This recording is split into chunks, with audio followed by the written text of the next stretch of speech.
Yo, yo, yo, what is up, everybody? It is your boy out here, CJ the DJ, coming to you live with a brand new episode of Hustle and Burn. As always, man, appreciate y'all tuning in. Hope everybody had a great week. Hopefully, we can end the day off right today, you dig? Starting it off, man, as always, we want to say shout out to our sponsors, Diamond Consulting. For any general contractors out there in the Front Range area, guys, that may need or utilize subcontractors in any different scopes for your new builds, remodels, renovations, contact Diamond Consulting, guys. They have a private network of pre-vetted, fully insured subcontractors looking to grow and scale their company. So contact Diamond Consulting today, 720-563-7452 for any subcontractor needs that you guys may have, man. Top of the morning to everybody. Hope everybody's doing good, man. We getting it kicked off today with the NBA season. It has kicked off, the preseason that is.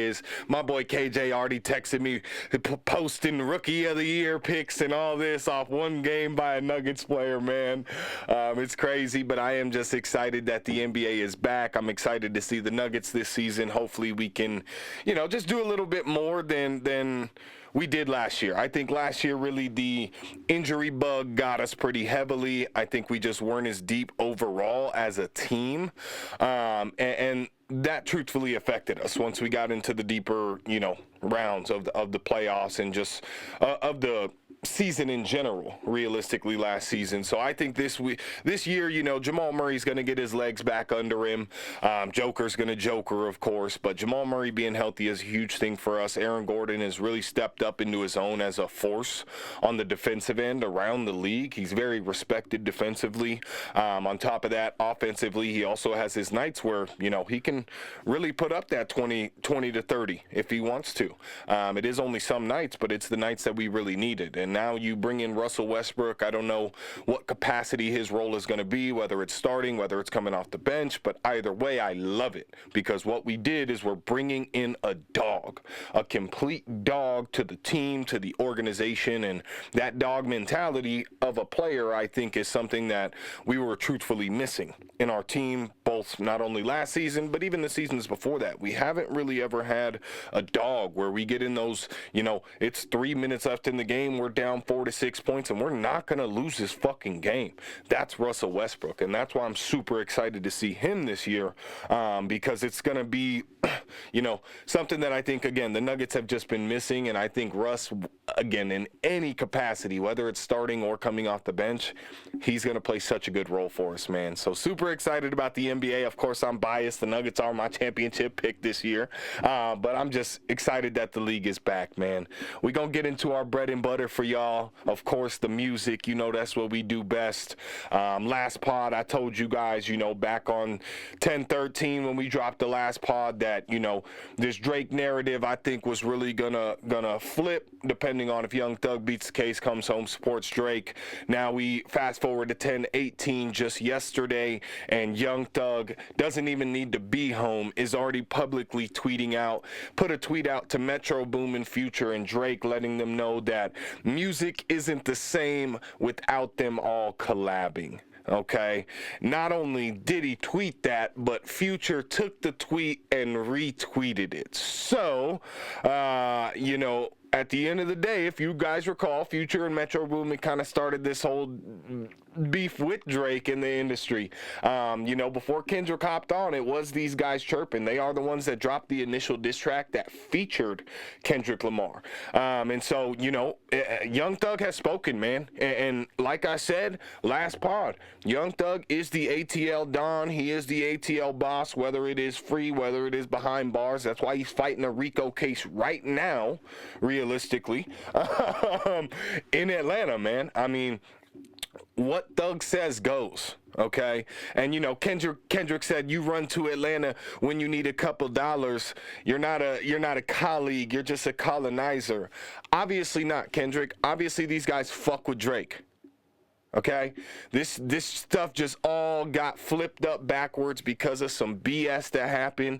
You know, Metro was a little upset. He felt like Drake stepped on a release date of one of his albums, and that kind of started this whole talk, man. And then they just got on a vibe. But you know, the rumor has it first broke by Academics, popular streamer Academics, that 21 Savage is actually having a birthday party this weekend in Atlanta that both Drake and Metro Boomin will be in attendance for. I'm sure Future will be as well. But that's pretty big news, man, coming out of Atlanta, that Drake and Metro Boomin are going to be in the same place. 21 Savage is very close with Drake. He's very close with Metro Boomin as well. So just good to see, you know, these guys at the end of the day, Thug and 21, that is, coming in and kind of, you know, helping save the Avengers, if you will, down in Atlanta, man. I mean, Future and Drake always have great tracks. Most of Future's number ones are due to Drake. You're welcome. Cough, cough, as well as Rick Ross. Their only number ones feature Drake, bro. Like, at the end of the day, man, I think... And like I said, like I told you guys last pod, the narrative is going to change depending on what Young Thug wants to do. And Drake and Young Thug are very close. So we knew this was going to happen. I'm very excited to see it happen this early on. I thought it was going to have to wait till Thug got out of jail. But Thug sending tweets, making it known what it is, Future retweeting. It's kind of confirmed, I feel like, that the beef is just dead. So super exciting news there in the music industry. We got my boy Durky, yo, Lil Durk, man. Lil Durk has dropped a new track off his new album coming up titled Love Songs for the Streets 3. Now, this track, guys, is called Opportunist. It is a very, very good track. And honestly, you know, listening to this track, listening to Durk just recently, and kind of seeing how he's been moving, man, Durk is really the voice. Durk is really the voice of the game, of the genre, of the trenches, whatever you want to say he's the voice of. He called himself the voice, and he is standing on that notion, okay? Because what he's doing, the songs that he's making, the things that he talks about, it's all only getting better and better and better and better as he progresses. His melodies are only getting better. His no auto-tune music is only getting better. It is just, you know, I just love to see it, because a lot of people don't understand the growth of Lil Durk and where Lil Durk came from. For those that don't know kind of the history behind Lil Durk and this shit, Lil Durk actually came up under Chief Keef way back in the day. Bitches love so I don't like, right? Like that Chief Keef. So Durk comes up under Chief Keef. He doesn't really pop. He's doing, you know, mainly trap music. I personally did a show. I opened a show for Lil Durk back in 2016. That's 8 years ago, right? So, like, at the end of the day, man, Durk has been in this game. He has been doing this. He has been getting better and better all around just as an artist. And I just love to see the growth, man. So salute to Lil Durk. If y'all haven't, go listen to that new track, Opportunist, because it is a really, really good track. One of Durk's best tracks. I don't know if he's counting All My Life, that feature with J. Cole. I don't know if he's counting that on his album as a single. But this single right here for his album, this has got me even more excited than I already was, man. So Durkio coming out with the hot tracks. We got my boy Gunna Wanna dropped a new track titled Him All Along. And yes, Gunna is him, man.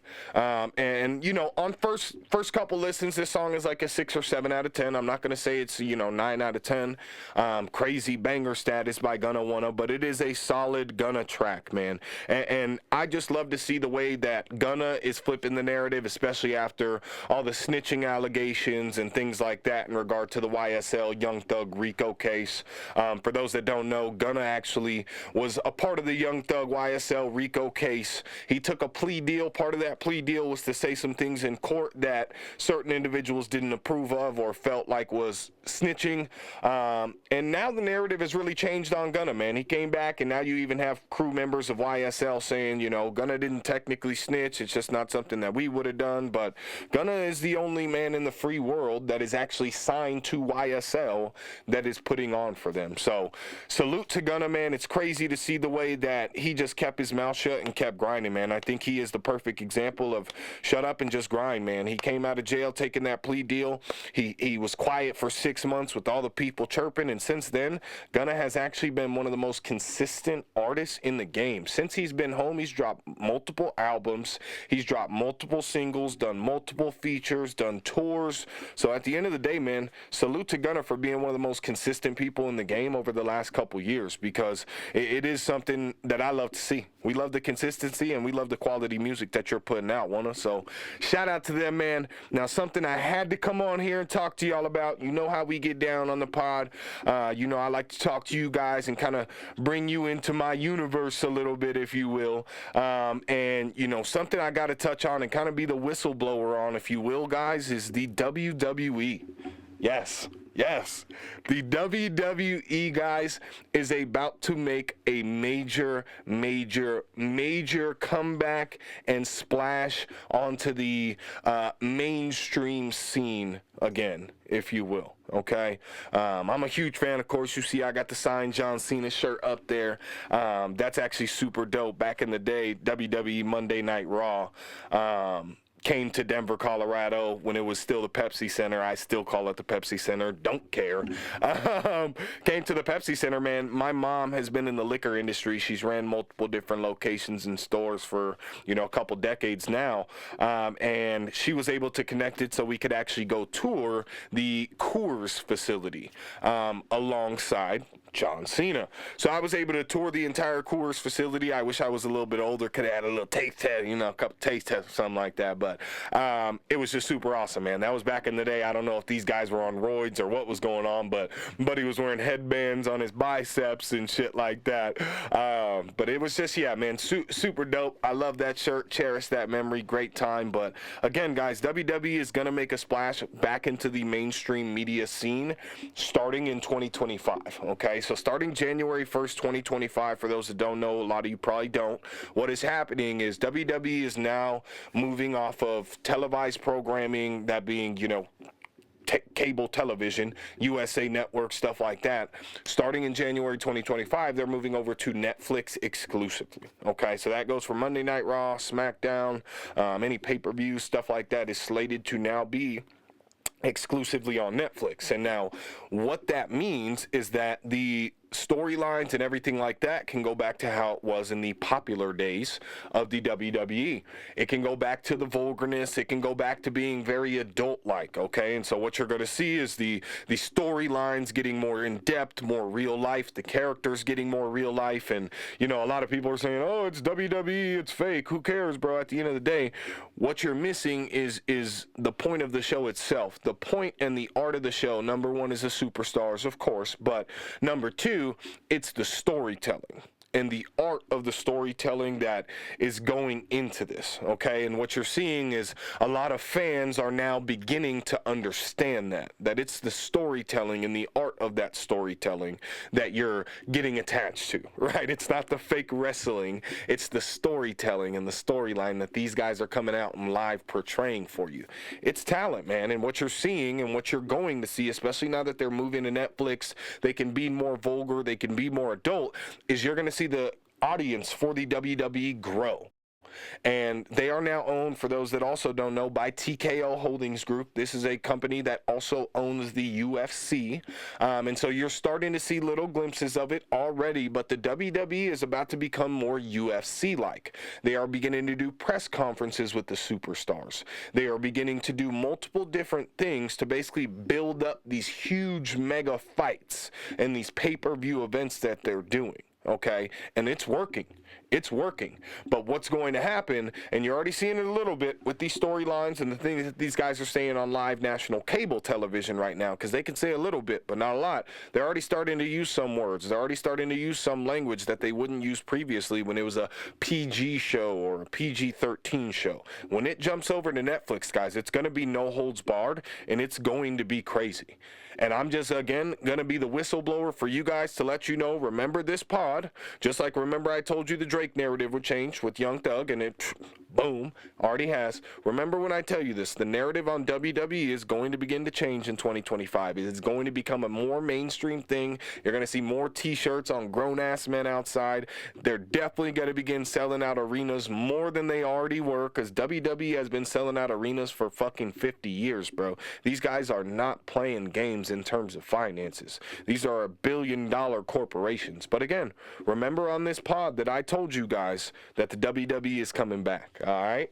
Now, I know what most of you come here for every week, all right? I know what majority of you come here for. It is the NFL picks of the week, so you can go ahead and make your bets. Now, last week, we did go 4 for 4 on the lock of the week. For those of you that don't know, every week we do a lock of the week, which are multiple games that we feel as though are 100% going to hit. Now, these are never financial advice. Do your own research. This is just my opinion and how I feel.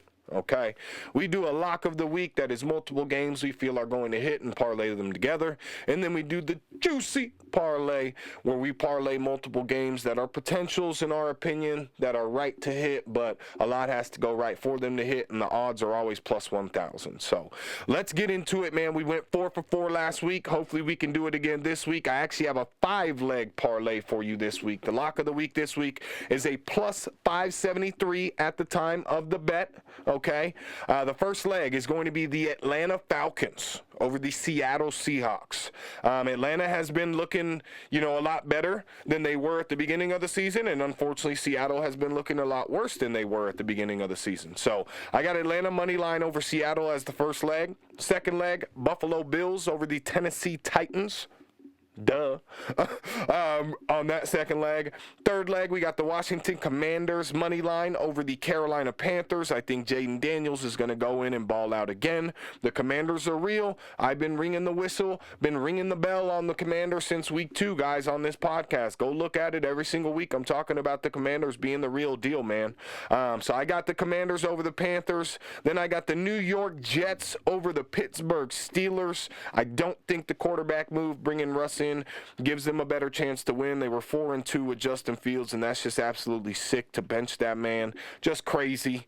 Last leg of the parlay, guys, we have the Baltimore Ravens over the Tampa Bay Buccaneers. Now, Tampa Bay, has looked decent, but I think Baltimore's coming in with that black Air Force One energy to get the W and try and give these Tampa Bay fans a little bit of entertainment after the hurricane and, everything that's been going on. So, 5-leg parlay, guys. Lock of the week, Atlanta Falcons over Seattle, Buffalo Bills over the Titans, Commanders over the Panthers, Jets over the Steelers, and Ravens over the Buccaneers, guys. That is the lock of the week, plus 573. Now we go into the juicy parlay of the week for y'all, man. Any parlay we do of these juicy parlays, as we say, is plus 1,000 odds or more, guys, every single week. Now, this is not financial advice. Again, do your own research. If you want to bet. I just think these odds are too good not to bet on these 4-leg parlays. So, leg number 1, guys. Of this 4-leg parlay, I actually have the Detroit Lions money line over the Minnesota Vikings. Minnesota, I got them over the Minnesota Vikings, man. The Vikings look great. I think this is their biggest test of the year. Aaron Jones is still banged up in backfield. They just got Cam Akers from the Texans. We'll see if he even plays. But, I think the Lions are just their biggest test of the year. And at the end of the day, the Lions are coming in riding high off fucking molly-whopping the Cowboys last week, and so I think the Lions come in and they get the W against Minnesota. That is the first leg, is the Detroit Lions money line, guys. Next leg of the parlay, we got the Kansas City Chiefs money line over the San Francisco 49ers.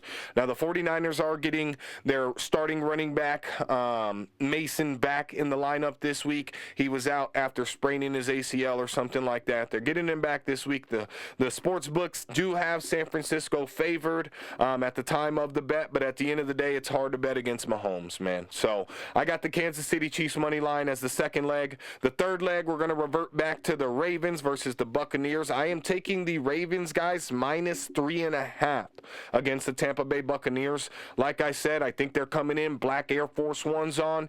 That means they mean business. And, you know, Lamar, he's a Florida boy. He's coming to show him how a real Florida boy does it down there. Every time he comes to Florida, it's a homecoming game. That's where he's from. So I'm taking the Ravens minus 3.5. I think they take care of business pretty handily, if you will, against the Buccaneers this weekend, guys. Fourth leg of this juicy parlay we got, guys, is the Los Angeles Chargers minus 1.5, okay? The Los Angeles Chargers minus 1.5 against the Arizona Cardinals, all right?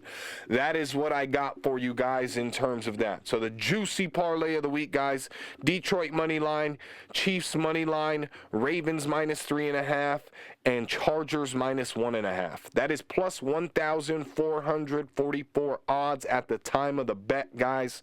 And I am telling you, I'm pretty confident in that bet, man. I'm really excited about that one, bro. And you know, excited about the NFL this weekend. The league got a little shaken up this week. You know, Davante Adams, of course, traded over to the New York Jets to reunite with Aaron Rodgers. I don't think that move, bringing Davante in, really pushes the Jets to be Super Bowl contenders in any way, shape, or form. But at the end of the day, you know, I just like for Tay to be able to get out. I like what he said when he was exiting the Raiders. At the end of the day, I, as a player, want to be able to step on the field and know that I'm going to have an opportunity or a chance to impact it.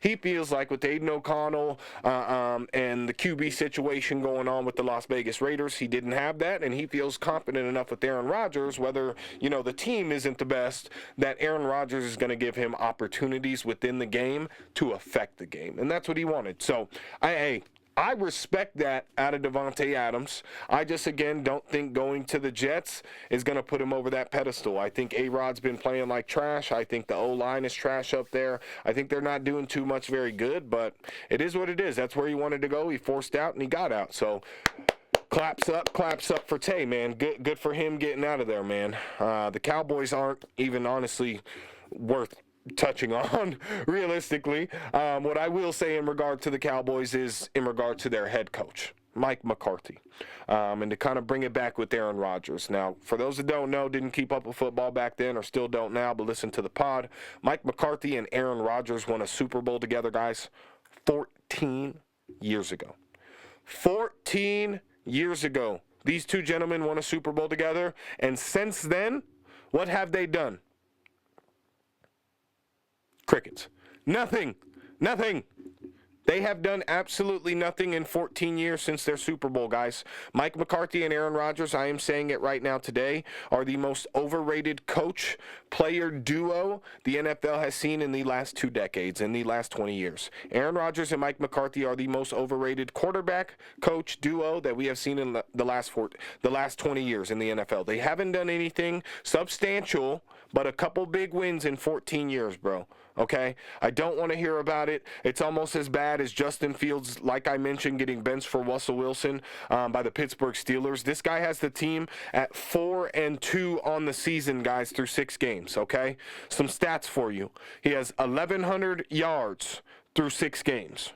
5 touchdowns, 1 interception, okay, through 6 games. Now, I'm not saying he's moving the ball crazy, but he's not turning the ball over. He's not throwing interceptions, right? He's not making dumb decisions. He's winning you football games. And that is what the Steelers have always been, is these wins are going to look gritty. They're going to look disgusting and ugly, but some freaking how we're going to win games and we're going to go to the playoffs. That's exactly what the Steelers have been.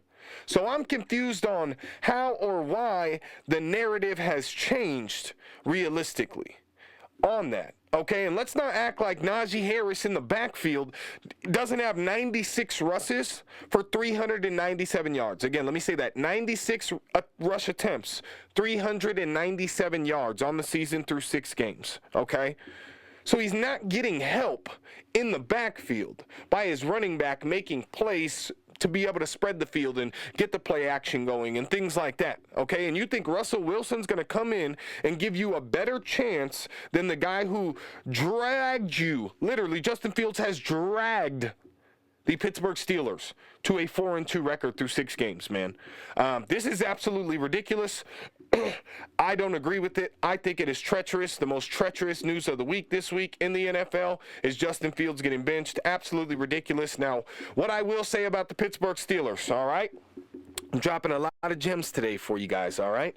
I am putting a warning out. Right now, today, it is week 7. As week 7, I am putting out a warning to the Kansas City Chiefs, all right?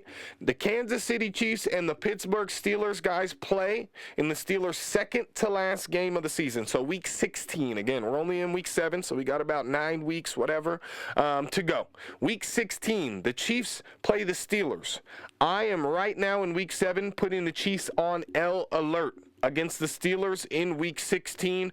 Big late season game. The Steelers have it out for the AFC West this season. They are 4-2, and already this year, guys, they have beat the Chargers, the Broncos, and the Raiders. The entire AFC West, aside from the Chiefs, they have beat, and I'm putting the Chiefs on L alert for week 16 against the Pittsburgh Steelers right here today. All right, guys, that's the news for what we got for you guys. I appreciate you tuning into the pod. Make sure you like and subscribe. For those that don't know, we are available on any platform that you listen to podcasts on. So whether it be Spotify, Apple Podcast, I drop the podcast directly on Simplecast, which you can click the link and listen right on your browser to.